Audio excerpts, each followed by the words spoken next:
കൂട്ടുകാർക്ക് നല്ലൊരു രാത്രി ആശംസിച്ചുകൊണ്ട് മാമ്പഴത്തിന്റെ പുതിയ വീഡിയോയിലേക്ക് സ്വാഗതം. നമുക്ക് നേരെ ഗീതുവിന്റെ ഗോവിന്ദന്റെ ഒക്കെ നാളത്തെ ഒരു അടിപൊളി പ്രമോ വിശേഷത്തിലേക്ക് അങ്ങോട്ട് പോയാലോ. നാളെ നമ്മൾ കാണാൻ പോകുന്ന പറഞ്ഞിട്ടുണ്ടെങ്കിൽ ഇത്രയും നാളെ നമ്മൾ കാത്തിരുന്ന നല്ലൊരു അടിപൊളി വിശേഷമാണ്. അങ്ങനെ രാധികാമ്മ വരുണിന്റെ കർണത്തടിച്ച് വരുണിന്റെ വീട്ടിൽ നിന്ന് പുറത്താക്കുവാണ്. അറയ്ക്കൽ കുടുംബത്തിൽ നിന്ന് അങ്ങനെ വരുൺ പുറത്താവണം. അതിന്റെ വിശേഷങ്ങളും പിന്നീട് ഗീതുവിനെ പുറത്താകാൻ ശ്രമിക്കുന്ന രാധികാമ്മനെ പൊളിച്ചെടുക്കുവാണ് ഗീതു. ആ വിശേഷങ്ങളൊക്കെയാണ് നാളെ നമ്മൾ കാണാൻ പോകുന്ന പറഞ്ഞിട്ടുണ്ടെങ്കിൽ ഇന്ന് തന്നെ നമ്മൾ അവസാനം കണ്ടേന്ന് പറഞ്ഞിട്ടുണ്ടെങ്കിൽ ഗോവിന്ദ് സത്യങ്ങളൊക്കെ അറിയുവാണ്. ഗോവിന്ദിന്റെ കയ്യിൽ തെളിവ് സാധനം കൊണ്ട് രഞ്ജു കൊടുക്കുന്നുണ്ട്. ആ തെളിവുകളൊക്കെ ശേഖരിച്ചോ ഗീതുവിന്റെ ഫോണിൽ നിന്നാണ് തെളിവുകളൊക്കെ എടുത്ത് പിന്നീട് അതുകൊണ്ട് നേരെ ഗോവിന്ദിനെ കാണിച്ചു കഴിയുമ്പോൾ ഗോവിന്ദിന് സത്യങ്ങളൊക്കെ മനസ്സിലായി. അപ്പൊ ഇത്രയും കാലം താൻ അറിയാതെ ഇവിടെ വൻ ചതികളൊക്കെയാണ് നടന്നുകൊണ്ടിരുന്നത്. പിന്നീട് എല്ലാരെയും വിളിക്കുന്നുണ്ട്.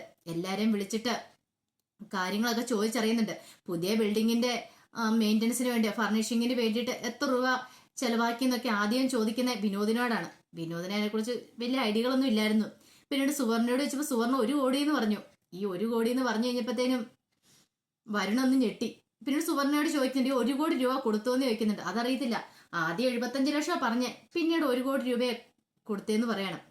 പക്ഷെ 75 ലക്ഷം മാത്രമേ കൊടുത്തിട്ടുള്ളൂ എന്നുള്ള സത്യം ഗോവിന്ദന് മനസ്സിലാക്കിയിരുന്നു. ഗോവിന്ദ് പറഞ്ഞു ബാക്കി 25 ലക്ഷം ആരുടെ അക്കൗണ്ടിലാണ് പോയേക്കുന്നത് എനിക്ക് നന്നായിട്ടറിയാം എന്ന് പറഞ്ഞു കഴിഞ്ഞപ്പോഴത്തേനും വിനോദ് പറഞ്ഞു എനിക്ക് ഇതിനകത്ത് യാതൊരു ഉത്തരവാദിത്വം ഇല്ലെന്ന് പറയണം.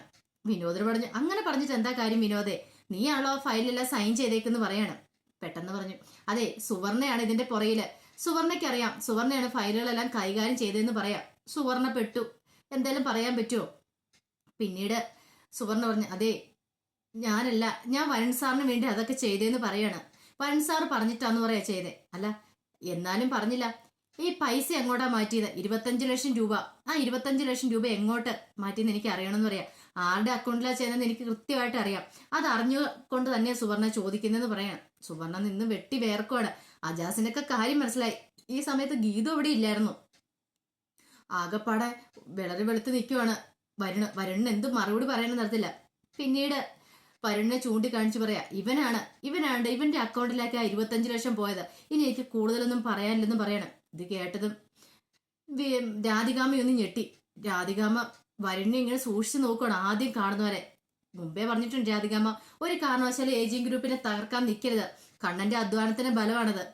അതുകൊണ്ട് നീ മര്യാദയ്ക്ക് അടങ്ങി ഒതുങ്ങി അവിടെ ജോലി ചെയ്യണമെന്ന്. പക്ഷെ രാധികാമ്മയുടെ പ്രതീക്ഷയെല്ലാം വരുൺ ഒരു നിമിഷം കൊണ്ട് തകർത്ത് കളഞ്ഞു. സുവർണനെ ചോദ്യം ചെയ്ത് കഴിയുമ്പത്തിന് കിളി പോലെ എല്ലാം അങ്ങോട്ട് പറയുവാണ്. തത്ത പറയുന്ന എല്ലാ കാര്യങ്ങളും വ്യക്തമായിട്ട് അങ്ങോട്ട് പറഞ്ഞു. ഇനി വരുണിന് പിടിച്ചിരിക്കാൻ പറ്റില്ല. രാധികാമ്മ എന്ത് ചെയ്യണം ഇങ്ങോട്ട് വന്നിട്ട് വരുണിന്റെ കാരണം നോക്കി ഒറ്റ എണ്ണം കൊണ്ട് പൊട്ടിക്കണം. എന്നിട്ട് ചോദിച്ചു സ്വന്തം കമ്പനിയെ തന്നെ നീ നശിപ്പിക്കാൻ നോക്കും അല്ലേടാ, നിനക്ക് നാണം ഉണ്ടോടാ? ഇനി ഈ വീട്ടിൽ നിനക്ക് ജീവിക്കേണ്ട അർഹതയില്ലെന്ന് പറഞ്ഞ് കാരണം അടിച്ച് ഒറ്റ എണ്ണം കൂടി കൊടുക്കുകയാണ്. പിന്നീട് വരുണിനെ പൊളിച്ച് പുറത്തേക്ക് തള്ളുകയാണ്. ഒരിക്കൽ നിമിഷം പോലെ നീ ഇവിടെ കണ്ടുപോയേക്കില്ല. എങ്ങോടാന്ന് വെച്ച് ഇറങ്ങിപ്പോക്കോ, എനിക്ക് ഇങ്ങനെ ഒരു മകനില്ലെന്ന് പറയണം. കൂടത്ത് നിന്നിട്ട് ചതിക്കുന്നോടാ നീ. അത് സ്വന്തം ഏട്ടനെ. എങ്ങനെ നിനക്ക് മനസ്സ് വന്നടാ ഇങ്ങനെയെന്ന് ചോദിക്കണം. ഇത് കണ്ടും കേട്ടുന്ന രേഖ ഞടുങ്ങിപ്പോയി. രേഖ ഒരിക്കലും പ്രതീക്ഷിച്ചിരുന്ന കാര്യമല്ലായിരുന്നത്. എന്തോ ഒരു പ്ലാനൊക്കെ രഞ്ജു ഒപ്പിച്ചെന്ന് അറിഞ്ഞായിരുന്നു. അപ്പൊ അതിന് വിനോദം കൂടിയിട്ടാണ് ചെയ്തിരുന്ന വിചാരിച്ചത്. പക്ഷെ വരുണേട്ടൻ 25 ലക്ഷം രൂപ രാധികാമ്മ വെച്ച് നീ എന്തിനാടാ ഈ പൈസ എടുത്തേ? അതും 25 ലക്ഷം രൂപ. 1-2 ലക്ഷം അല്ല. ഗോവിന്ദ് പറഞ്ഞു അവൻ എന്തെങ്കിലും ആവശ്യം കാണുമെങ്കിൽ അതുകൊണ്ടായിരിക്കും അവൻ ചെയ്തേ. പക്ഷെ എടുത്താനല്ല. അവൻ എന്നോട് ഒരു വാക്ക് പോലും സൂചിപ്പിച്ചില്ല. അവൻ ഇതിനു മുമ്പ് ഇങ്ങനത്തെ കള്ളത്തരങ്ങളൊക്കെ കാണിച്ചില്ലെന്ന് ആര് കണ്ടു? ഇപ്പൊ ഞാനത് അറിഞ്ഞുകൊണ്ടല്ലേ. ഇല്ലെങ്കിൽ അവൻ ഇനി ഇതൊക്കെ ആവർത്തിച്ചാനാ. ഒരിക്കലും ഞാൻ ക്ഷമിക്കില്ലാത്ത കാര്യമാണ്. എന്നോട് വിശ്വാസവഞ്ചന കാണിച്ചിട്ടുണ്ടെങ്കിൽ അതിപ്പോ ഈ കുടുംബത്തിലുള്ളവരാണ് ശരി, കുടുംബത്തിന് പുറത്തുള്ളവരാണ് ശരി. സുവർണയ്ക്ക് നല്ല 8ന്റെ പണി കൊടുക്കുന്നുണ്ട്. സുവർണയോട് പറഞ്ഞു ഇനിയിപ്പൊ നീ ഓഫീസിൽ കയറണ്ടെന്ന് പറയാണ്. സുവർണ സാറേ ഞാനൊരു തെറ്റും ചെയ്തിട്ടില്ല, നീ കൂടുതലൊന്നും പറയണ്ട, പറയുന്ന നിങ്ങൾ അനുസരിച്ചാൽ മതി എന്ന് പറയാണ്. വരുണിന്റെ വാലാട്ടിയാണല്ലോ സുവർണ. അത് നന്നായിട്ട് ഗോവിന്ദനെ അറിയാൻ ബാക്കി എല്ലാവർക്കും അറിയാവുന്ന കാര്യമാണ്. രേഖയ്ക്കാണ് ഭയങ്കര സങ്കടമായിപ്പോയി. വരുണിന് എത്തൊക്കെ പറഞ്ഞാലും കഴുത്തി താലി അർത്തി ഭർത്താവാണല്ലോ. തന്നെ ഒരു ഭാര്യയായിട്ട് അയാൾ ഇന്നും വരെ കണക്ക് കൂട്ടിയിട്ടില്ല. പക്ഷെ രേഖയ്ക്ക് അങ്ങനെയല്ല. അടിച്ച് പുറത്താക്കി വല്ലാത്തൊരു വിഷമം ഉണ്ടായി ഉള്ളില്.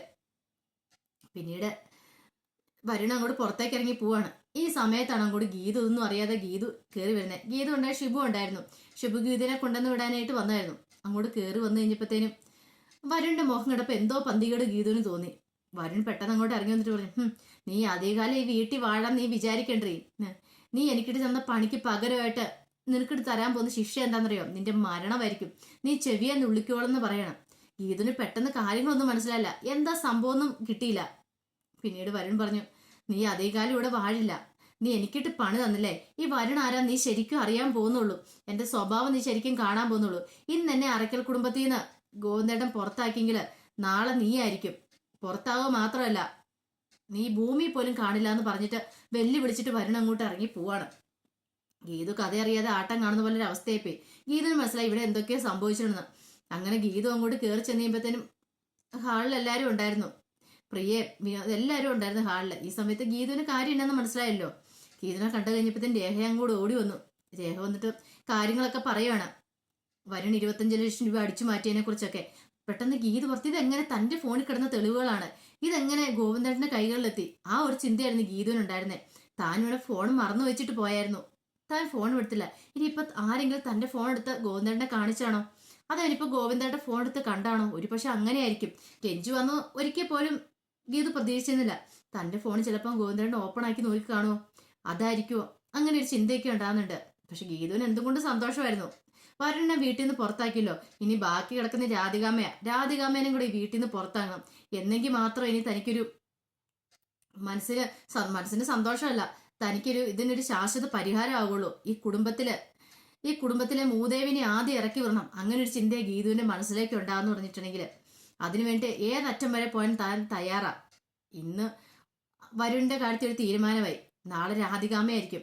അങ്ങനെയൊക്കെ ചിന്തിച്ചുകൊണ്ട് രേഖ അകത്തേക്ക് അങ്ങോട്ട് കയറി പോവാണ്. അകത്തേക്ക് പോയി കഴിഞ്ഞിട്ട് ഗോവിന്ദ് അങ്ങോട്ട് വന്നു. ഗോവിന്ദൻ ചോദിച്ചു, അല്ല നീ ഹോസ്പിറ്റലിൽ ഇപ്പൊ എന്തായി കാര്യങ്ങള്? അപർണികയുടെ കാര്യം എന്തായെന്ന് ചോദിക്കണം. പിന്നീട് അപർണികനെ കുറിച്ചൊക്കെ പറയാണ്. ഇതെല്ലാം കേട്ട് കഴിഞ്ഞിട്ട് ഗീതി ചോദിച്ചല്ല, പരനേട്ടനെ കുറിച്ചുള്ള തെളിവുകളൊക്കെ കണ്ണേട്ടൻ എങ്ങനെ കിട്ടിയെന്ന് ചോദിക്കണം. അതൊന്നും നീ കൂടുതൽ ഇപ്പൊ അറിയണ്ട. തെളിവുകളൊക്കെ കിട്ടി, അത്രയും മാത്രം അറിഞ്ഞാൽ മതി. കൂടുതൽ നീ ചകയാൻ പോകണ്ടെന്ന് പറയണം. ഗോവിന്ദിന് മനസ്സിലായി ഗീതു ഇത്രയും കാലം പറഞ്ഞുകൊണ്ടിരുന്ന കാര്യങ്ങളെല്ലാം സത്യമായിരുന്നു. ഗോവിന്ദ് പറഞ്ഞു, ഞാൻ നിന്നെ കുറെ അവിശ്വസിച്ചു. നീ എന്നോട് പലപ്പോഴും പറയാൻ ശ്രമിച്ചിരുന്നു. പക്ഷെ ഞാനൊന്നും വിശ്വസിച്ചില്ല. എന്റെ കൂടപ്പുറപ്പ് തന്നെ എന്നെ ചതിക്കൂന്ന് ഞാൻ സ്വപ്നത്തിൽ ചിന്തിച്ചിരുന്ന കാര്യമല്ല ഗീതു. നീ പറയുന്നതിലും കുറെ കാര്യങ്ങളൊക്കെ ഉണ്ടെന്ന് എനിക്ക് ഇപ്പോഴാണ് മനസ്സിലായെന്ന് പറയാണ്. ഇതെല്ലാം കേട്ട് കഴിഞ്ഞപ്പോഴത്തേനും ഗീതുവിനൊരു കാര്യം മനസ്സിലായി. ഗോവിന്ദിന്റെ മനസ്സ് പകുതി മാറി വന്നിട്ടുണ്ട്. ഈ സമയം തന്നെ മാക്സിമം മുതലാക്കണം.